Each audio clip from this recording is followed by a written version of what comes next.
Nous sommes très heureux de vous retrouver sur Medi 1. Soyez les bienvenus dans l'invité de la rédaction. Comme tous les 31 décembre de chaque année, le chef de l'État dresse un message à la nation. Message au cours duquel il dresse le bilan de l'année écoulée et présente les perspectives de l'année suivante. Dans cet entretien, nous reviendrons sur les faits majeurs de cette adresse et les perspectives pour 2024 avec la CAN comme défi majeur. On a le plaisir de recevoir sur notre plateau Elvis Aboubakar Koulibaly. Bienvenue sur notre plateau. Merci monsieur Ouma. Au plaisir de vous retrouver. Le plaisir est partagé. L'année 2023 s'est écoulée. Par la grâce de Dieu, nous sommes en 2024. Oui. Bonne heureuse année à vous. Merci, je vous réitère les mêmes vœux.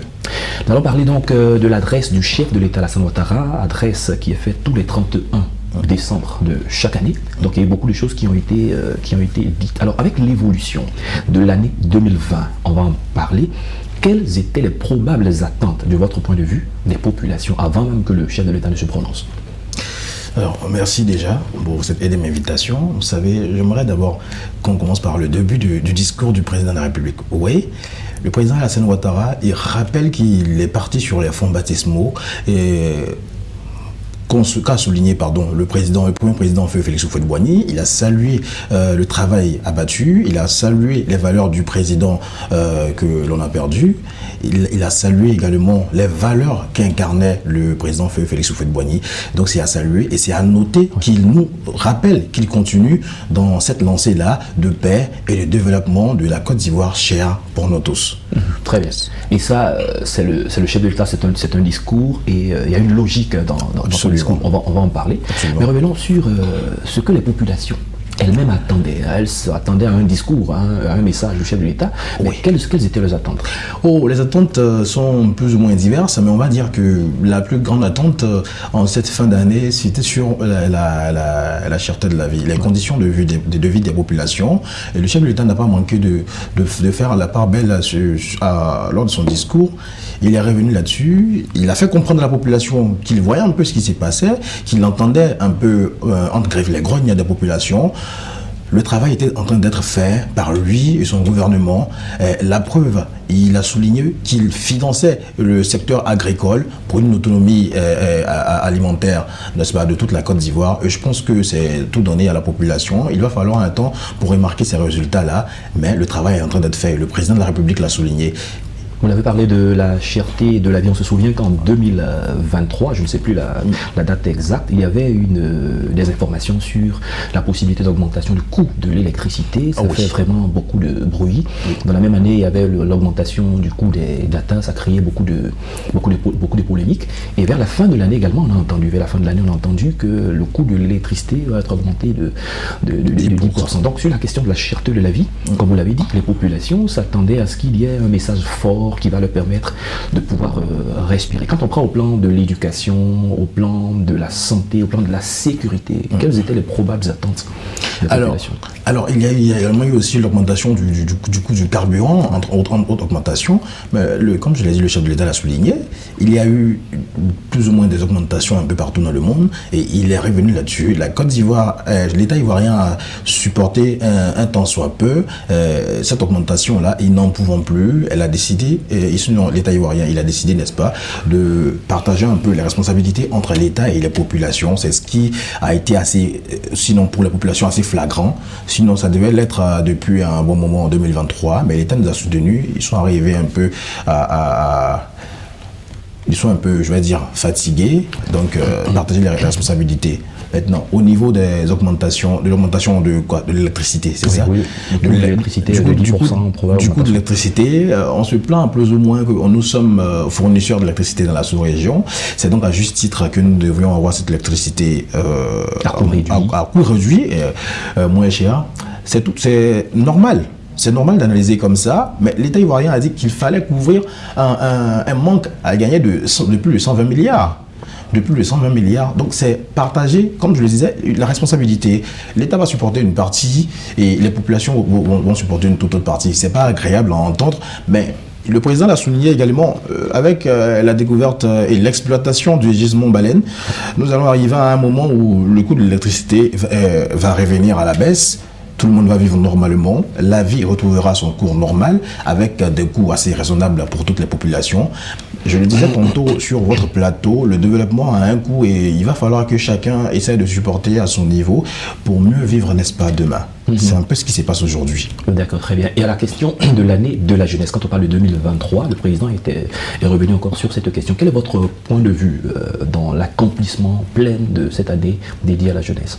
Profitez déjà pour saluer tous les efforts qui ont été faits jusqu'à là par le gouvernement ivoirien avec à sa tête le président Alassane Ouattara. Il a souligné que l'année de la jeunesse, contrairement à ce que pensent plusieurs personnes, c'est de 2023 à 2025. Il y a eu des spéculations sur lesquelles d'autres disaient l'année de la jeunesse est terminée, on n'a rien vu et autres, mais c'est tout un programme qui est défini de 2025 sur une période 2023 à 2025. Dans l'année 2023, plus de 1 million de jeunes ont été touchés, à savoir 200 000 jeunes dans le secteur professionnel et le reste dans le secteur formation, éducation et financement de projets. Le président l'a rappelé, c'est plus de 1118 milliards mobilisés sur la période 2023 à 2025, avec pour seulement l'année 2023, 361 milliards. Donc je pense que c'est à juste titre que nous devons observer et saisir surtout les opportunités offertes par l'État à travers le ministère de tutelle de la jeunesse. Je parle du ministère de la jeunesse et de la promotion du service civique avec le programme PJGouv dans les agences emploi jeunes. On a tendance à négliger quand on présente le programme, on dit non, on connaît déjà ceux qui vont en bénéficier, pourtant on a les qualifications pour soit se former, soit acquérir d'autres compétences ou soit saisir des opportunités d'emploi. Est-ce que vous avez le sentiment que l'année est dédiée à la jeunesse, tous les jeunes, 70% des jeunes en Côte d'Ivoire, est-ce que ces jeunes ont été vraiment impactés pour la première année? Ah non, il ne faut pas se leurrer. Tous les jeunes ne peuvent être impactés systématiquement. Ça, c'est pas possible. Le programme peut être déployé, le projet peut être défini, mais il ne peut pas s'exécuter sur une seule année. Comme ils l'ont dit, c'est de 2023 à 2025.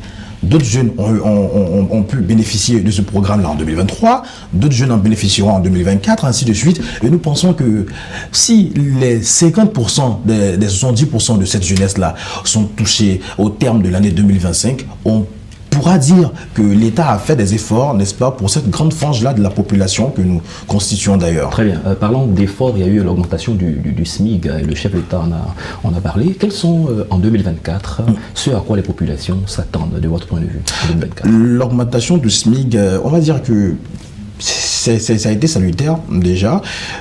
Toutefois, il faut noter que cette augmentation est venue avec une surenchère du coût de la vie. Donc les deux sont allés de pair. On ne sent pas vraiment les retombées de cette augmentation.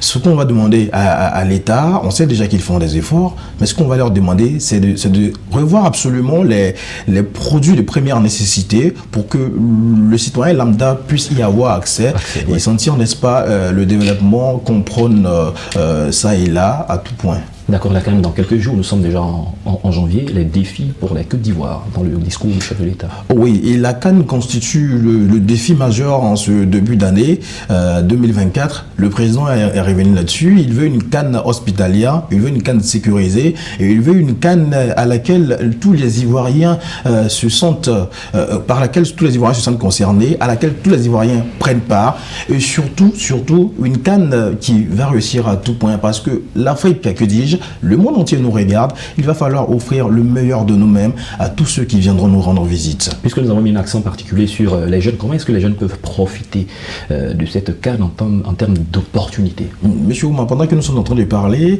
à la salle Al-Mambo du Palais de la Culture, les jeunes bénévoles et recrutés sont en train d'être mis en mission, sont en train de se voir donner leur feuille de route. Plus de 10 000 jeunes. Oui, plus de 10 000 jeunes, il faut le dire. Hier, il y a eu le kick-off avec les volontaires. Aujourd'hui, ce sont les bénévoles. Donc, c'est dire que les jeunes prennent une part active et jouent un rôle majeur, n'est-ce pas, un rôle indispensable dans cette CAN-là.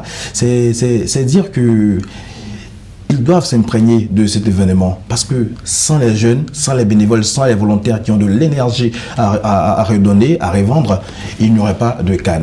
Donc, on va dire que la Côte d'Ivoire, tout le monde regarde la Côte d'Ivoire, le monde entier regarde la Côte d'Ivoire et la Côte d'Ivoire regarde ces jeunes pour, n'est-ce pas, assister à une très belle fête au soir. La dernière question en moins de 30 secondes, quels sont vos vœux au plan sécuritaire pour la Côte d'Ivoire, la sous-région? Au plan sécuritaire, en 2023, nos contacts nous disaient qu'aux abords des frontières ivoiriennes, il y avait l'armée en ligne de mire, il y avait en première ligne, il y avait les gendarmes en second lieu. Donc c'est dire que toutes les mesures sécuritaires sont prises pour que nous ayons droit à une vie paisible, une vie assez calme en Côte d'Ivoire. Nous demandons, n'est-ce pas, le renforcement de ce dispositif-là et surtout pour la CAN, un contrôle assez accru pour ne pas avoir d'incidents majeurs. C'est ce que nous demandons, une sécurisation de tous les lieux de fête et sur toute l'année de 2024. Merci Elvis Aboubakar Coulibaly, vous êtes communicant diplômé de l'Institut de formation politique à Badougan Coulibaly. C'est ça. Avec vous, nous avons essayé de décrypter l'adresse du chef de l'État le 31 décembre dernier, adresse à la population ivoirienne. Merci d'être passé sur notre plateau. C'est moi. C'est la fin de cette émission. Merci à tous de l'avoir suivi. Bonne suite de nos programmes sur Média.